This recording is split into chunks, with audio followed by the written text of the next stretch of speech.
అప్పుడు మీరు డాక్టర్ దగ్గరికి తీసుకుపోయారు, కానీ గోళీలు నేను వేసుకోలేదమ్మా. కడుపులా బిడ్డ ఉన్నది. ఏంది?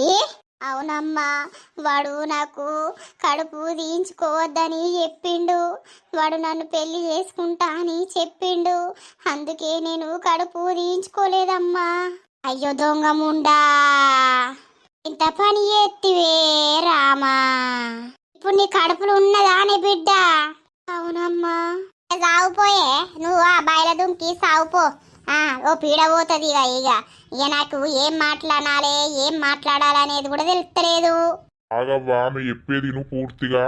అయితే ఒక రోజు ఆడు వాళ్ళ దోస్తుతోటి ఫోన్ పంపించిండమ్మా. నేను ఇక్కడికి వచ్చినాక వాడితోటి ఫోన్ మాట్లాడినా. ఒక రోజు నైట్ బయట కలిసినాం.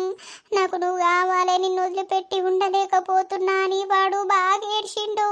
నాకు కూడా వాడంటే పిచ్చమ్మా. వాని మోజులా పడిపోయి నేను నా మొగం దగ్గరికి పోలేదు. ఇది నిజమే. అవునా? మరి నీ మొగం దగ్గర ఏం లేదు, ఆ